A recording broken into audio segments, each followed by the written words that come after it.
The next step is to make a template. So I have this 4-foot by 8-foot sheet of 3/8 plywood that's going to be the floor decking. It's 8 feet long. So I cut this piece of cardboard out of an old box from Christmas to be 20.5 inches wide, which is the widest part of the boat from the center line to the side.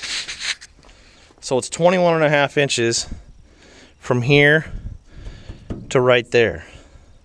So if I can lay one edge of that plywood right up the center and make a cutout around that and make a cutout around each of these, then I can lay that on the plywood and know that the template's going to perfectly match, sketch it, and cut it out with a jigsaw. So that's what we're going to do next.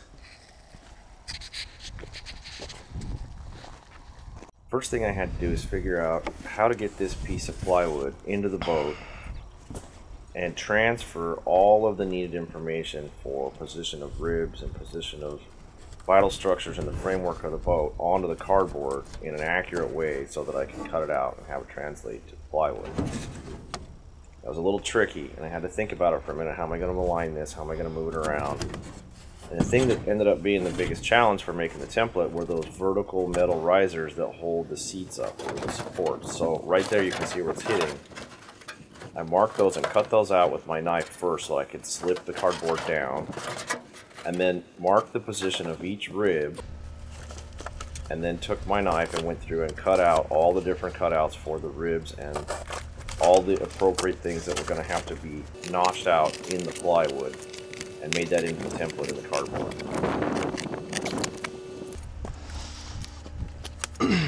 Okay, so I did all the measurements.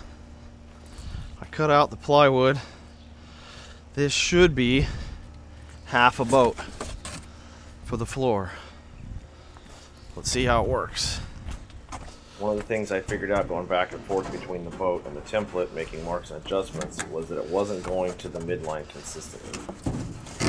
So I used all those little squeeze clamps to put right on the midline of the boat to make sure that it was going to go back to the same place each time.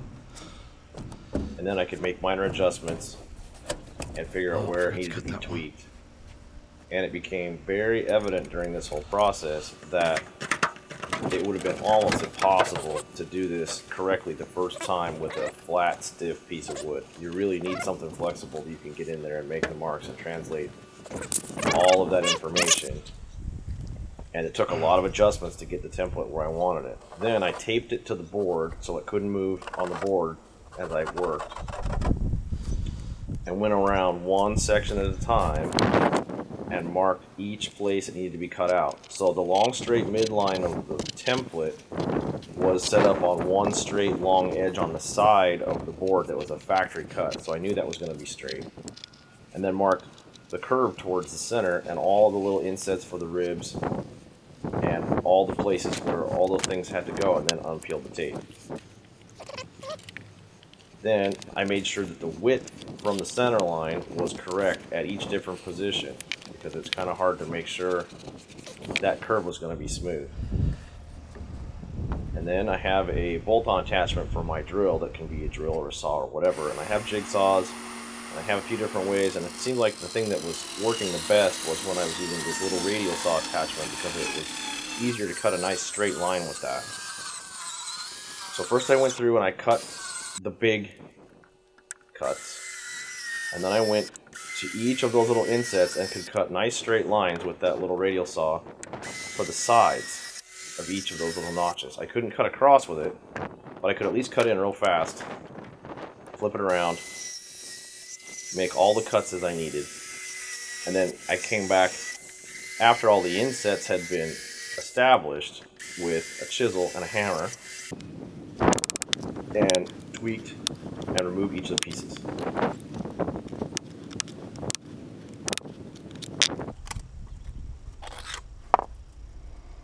Okay, so pieces all cut.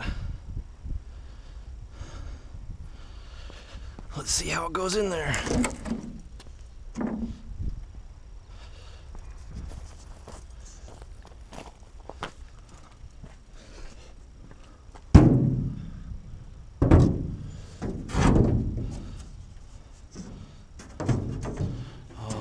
piece I didn't cut out.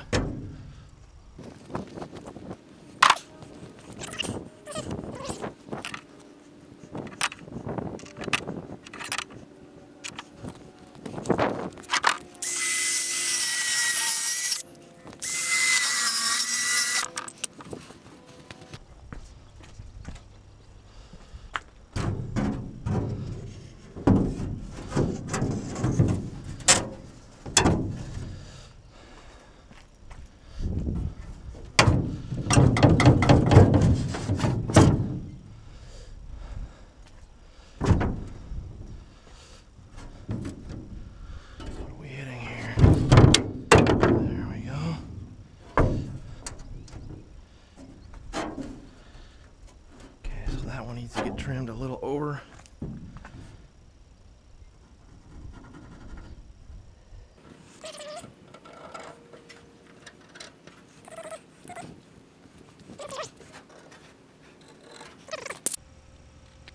So, after an afternoon's work, the pattern that we cut out of the cardboard worked awesome. I transferred it to the board and cut out all the little insets and made minor adjustments, and then flipped that over and used it as a template for the other side. And now have a nice even floor, custom insets for all the different ribs. And if you press it down flat when it's sitting up against the wood, that seam in the middle meets so tight you're not even going to pinch your toes. So that's going to be awesome. So 2 pieces out of the outside parts of a 4 foot by 8 foot sheet of plywood, and then the strip up the center I cut into 3 different pieces. This piece is going to mount to the wood under there. There's a piece of wood here that this one will screw to, and a piece of wood there that that one will screw to. And we got wood all the way to the bow. Everything's going to be nice and covered, and there's still ways for water to get in and run around underneath it. I think I'm going to put a drain plug in the back so that we can drain it out if we have to. This is going to be a far superior arrangement to what was in there before. So the next step here is to locate each one of those pieces of oak underneath and drill holes and set screws so that it's all completely secured, and then take it all back apart and prime it and paint it and seal it even into the screw holes. So when we put the screws back in, everything is completely going to be prevented from getting any wood rot. Should be pretty good. Then the next step after that is to cut the pieces for the transom and the 3 benches, and then we'll be making serious progress. So in order to make sure that the screws I put in the first piece actually went into the oak in the bottom, I pulled one of the floorboards up out of the way so I could see where those runners were coming out from underneath the floorboards.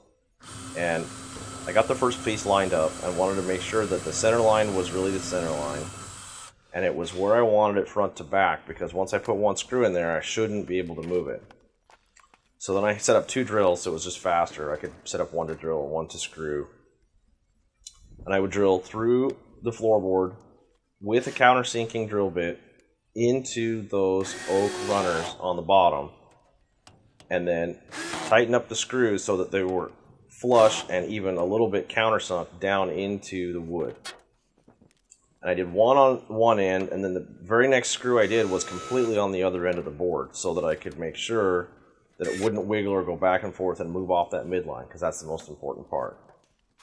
Then I had to figure out how am I going to consistently hit all these ribs, and you'll be able to see the screw heads from the top. That's the only piece that you can really see is how the screws are lined up, so it had to be kind of consistent.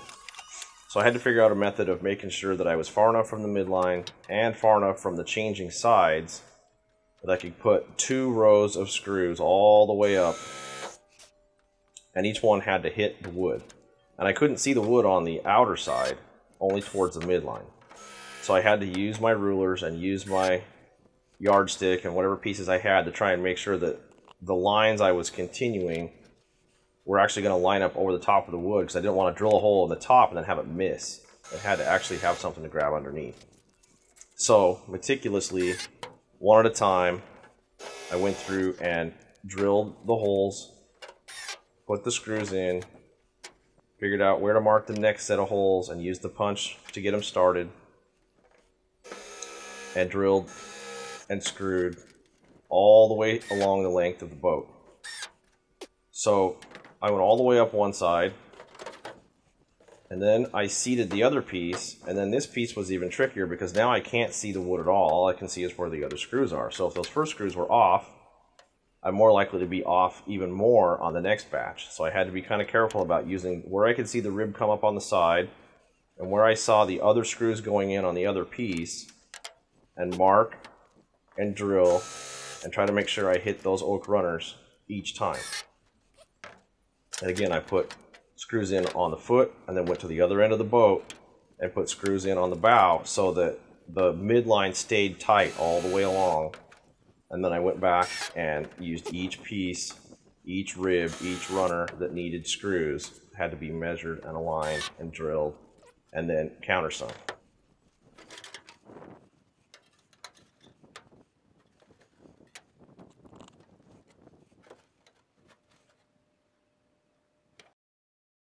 So once all the screws were in and I made sure everything was countersunk, then it was ready to be taken back apart, cleaned up, sanded, and ready for painting.